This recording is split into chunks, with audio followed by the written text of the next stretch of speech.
ഈ കാണുന്നത് ഒരു എയർപോർട്ട് എൻട്രിയോ 5 സ്റ്റാർ ഹോട്ടലിൻ്റെ എൻട്രൻസ് ഒന്നുമല്ല, നമ്മുടെ സ്വന്തം ഷൊർണൂർ ജംഗ്ഷനാണ് കേരളത്തിലെ ഏറ്റവും വലിയ റെയിൽവേ ജംഗ്ഷൻ.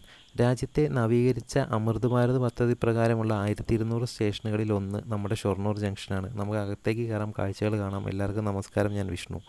സ്റ്റേഷൻ്റെ കൗണ്ടറുകളൊക്കെ നല്ല പ്രീമിയം ആയിട്ടുണ്ട്. ഓട്ടോമാറ്റിക് വെൻഡിങ് മെഷീൻ പുതിയതായിട്ട് വന്നിട്ടുണ്ട്. അതുപോലെ തന്നെ ഒരു സ്റ്റേഷൻ ഒരു ഉൽപ്പന്നം എന്നുള്ള കൗണ്ടർ പ്രാദേശിക ഉൽപ്പന്നങ്ങളെ പ്രൊമോട്ട് ചെയ്യാൻ വേണ്ടി വന്നിട്ടുണ്ട്. AC വെയിറ്റിംഗ് ഹാള് നല്ല പ്രീമിയം ആയിട്ട് സെറ്റ് ചെയ്തിട്ടുണ്ട്. ലോഞ്ച് ഫെസിലിറ്റി പോലെ ആയിട്ടുണ്ട്. അത് 30 രൂപയാണ് മണിക്കൂറിന് ചാർജ് ചെയ്യുന്നത്. ലിഫ്റ്റ് ഫെസിലിറ്റീസൊക്കെ ഇൻക്രീസ് ചെയ്തിട്ടുണ്ട്. ഡിസ്പ്ലേ ബോർഡുകളൊക്കെ മാറി കോച്ച് പൊസിഷന് പ്രത്യേക ഡിസ്പ്ലേ വന്നിട്ടുണ്ട്. അപ്പോൾ സ്റ്റേഷനാകെ അടിമുടി മാറി, പണികൾ ഇനിയും തീരാനുണ്ട്. ഷൊർണൂരിൻ്റെ മുഖച്ഛായ ആകെ മാറിയിരിക്കുകയാണ്. സ്റ്റേഷൻ ആകെ ഡെവലപ്പായതിൽ എല്ലാവർക്കും ഒരുപാട് സന്തോഷമുണ്ട്.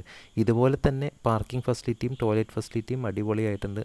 ഇതേപോലെ നമ്മുടെ ഷൊർണൂർ ടൗണിൻ്റെയും മുഖച്ഛായ പെട്ടെന്ന് തന്നെ മാറാൻ വേണ്ടി നമുക്ക് കാത്തിരിക്കാം.